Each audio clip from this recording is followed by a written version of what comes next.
আপনি স্টুপিডিটি এটা এই ধরনের অত্যন্তপূর্ণ কথাবার্তা। আচ্ছা, প্রশ্ন করে আসবেন আমরা মানে কাউকে- আপনি তো আমাকে 3 দিনের মশাই বাস্তুর বলেছেন। বাউল ভাই হোয়াট ইজ দিস? প্রশ্ন করে আসবেন সে কি মিন করে? না, আমরা আপনি তো ও, এটা সে কি আপ- বিজ্ঞানী? আপ- নো নো, না, আপনি তো আপনি আমাকে পড়ে মশাই- আসবেন বলতেছেন, আপনি তো আমাকে আপনি মশাই কি বলেছেন। প্রশ্ন করে আসছেন? আপনি- এই সরকার কি পুরোপুরি এনসিপির দিকে ঝুঁকে আছে?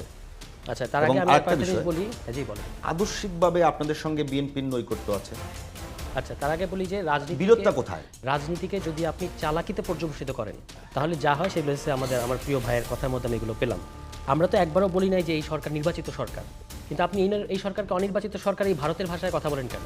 এই সরকারকে আদালতের ভাষা হচ্ছে যে এই সরকার হচ্ছে জনগণের ইচ্ছা দ্বারা সমর্থিত সরকার। যদি আপনি এই ব্যাপারটা না বুঝেন তাহলে আগে রাষ্ট্রবিজ্ঞান থেকে এই ব্যাপারটা বুঝে আসেন। না, আমার কোনো লাগা নাই। জনগণের ইচ্ছা দ্বারা আপনি সমর্থিত সরকার। সক্রেটিস, প্লেটো, অ্যারিস্টটলের ভূমিকা পালন করেন, এই কথা বলবেন না। নো নো, না, আপনি তো আপনি আমাকে পড়ে মশাই- আসবেন বলতেছেন, আপনি তো আমাকে আপনি মশাই কি বলেছেন। প্রশ্ন করে আসছেন? আপনি তো আমাকে মশাই মূর্খের বলেছেন। মতো কথা বলেন বাউল এখানে। আপনি তো আমাকে 3 দিনের মশাই বাস্তুর বলেছেন। বাউল ভাই, হোয়াট ইজ দিস? প্রশ্ন করে আসবেন সে কি মিন করে? আপনি তো ও, একটু সে কি আগে- বিজ্ঞানী? আপনি একটু বাউল আগে ভাই, মশাই বললেন আচ্ছা, কেন বাউল ভাই, তাহলে? বাউল ভাই, বাউল ভাই। অবশ্যই মুশাই আচ্ছা, বলবো। তাহলে আমিও তো বলবো পড়াশোনা কি আমি আপনাকে বলেছি? হ্যাঁ, তা কাকে বলছেন? আমি তো এটা What বলেছি is যে this? যারা এটা বোঝে Please তারা করবে। try to understand. আমরা তুষার ভাই, আমরা শুরু করি। বাউল ভাই। এই ধরনের অধ্যত্ত বেয়াদবি না, এগুলো না, করবেন আপনি না। একটু আগে বলেছেন। বেয়াদবি এগুলো করেন না। আপনি ব্রেক করেছেন ভাই। তুষার ভাই, আপনি নর্মস। তুষার ভাই, আমরা- প্রশ্ন করে আসবেন মানে আপনি কি প্রশ্ন করে আইছেন? না, না, আপনি কয় তো- দিনের আপনি- আপনার আপনি বয়স বসে- হয়েছে? বাউল ভাই। আমরা ঢাকা বিশ্ববিদ্যালয়ের ছাত্র ভাই, ছিলাম আমরাও। বয়সের কথা প্লিজ বলবেন এই কথা বলবেন না। রাজনীতি বয়স পড়াশোনার কথা বলবেন না। আপনি কি প্রশ্ন করে আইছেন? আপনি কি সক্রেটিস না অ্যারিস্টটল? না, সক্রেটিস অ্যারিস্টটল হওয়া লাগবে না। নরমাল জিনিস বাউল বুঝতে ভাই, হবে। ইসলামী। বাউল ভাই, আপনি না, আপনি স্টুপিডিটি এটা এই ধরনের অত্যন্তপূর্ণ কথাবার্তা। আচ্ছা, প্রশ্ন করে আসবেন আমরা মানে কাউকে- what is this? আমরা কাউরে ব্যক্তিগত আপনারা কি আক্রমণ না মূর্খ? করি।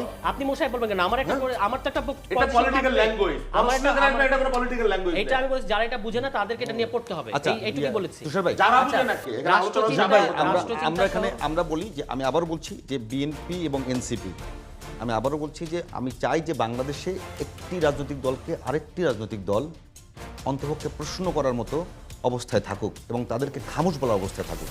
তো বাংলাদেশে এখন যে অবস্থা হচ্ছে সেখানে খামোশ বলার জায়গা থাকছে না। তো আপনারা ভালো করবেন, বিএনপি আপনাদেরকে সাপোর্ট করবে। বিতর্ক হোক, বিতর্ক কখনো যেন ঝগড়ায় পর্যবেসিত না হয়। তো এটা কি আমি করেছি আমার দিক থেকে? না বাউল ভাই, ঠিক আছে। বাছুর কে বাউল- বলেছে? না, বাউল ভাই, ওনাদের এক নেতা বলতেছেন যে উনি নাকি মানে প্রস্তাব করে নাকি ভাসিয়ে দেবেন। একটা বড় রাজনৈতিক দলের ভাষাই সব। ঠিক আছে, এটা তো মানুষের সামনে আছে না, এটা মানুষ বিচার করবে। আমি শুধু আমার বক্তব্যটা বলি। তুষার ভাই, আমার সামনে যান। হ্যাঁ, আমি শুধু আমার বক্তব্যটা বলি। আইনসভা এবং সংসদ একই জিনিস। এখন আইনসভা শব্দ শুনলেও যদি ভরকে যেতে হয় তাহলে তো আমার কিছু করার নাই। আইনসভা হলো পার্লামেন্টের বাংলা হচ্ছে আইনসভা। আমরা এখানে সংসদ করেছি, একই কথা বলা হচ্ছে, আলাদা কিছু না।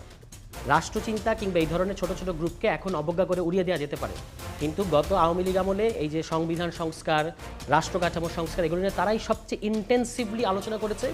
সেই আলোচনা থেকেই গণতন্ত্র মঞ্চ নামে একটা রাজনৈতিক জোটের আবির্ভাব ঘটেছে। সেটার সাথে বিএনপি মিলে আপনার এই যুগপৎ আন্দোলনে 31 দফা দিয়েছে। এটা ওই বিএনপির যে জহিরুদ্দিন মাহমুদ স্বপন সহ সংশ্লিষ্ট নেতারা এটা খুব ভালো করে জানেন। ঠিক আছে, এটা এই ছোট ছোট গ্রুপগুলোই বাংলাদেশে প্রথমত আওয়ামী লীগ আমলের শাসনের সমস্যাটা তারাই শনাক্ত করেছে। ঠিক আছে, এটা যারা জানে তারা তো জানে, বাকিদের না জানলেও চলবে। আমি বলেছি যে এই সরকারকে অনির্বাচিত সরকার বলে, এটা হচ্ছে ভারতের ল্যাঙ্গুয়েজ।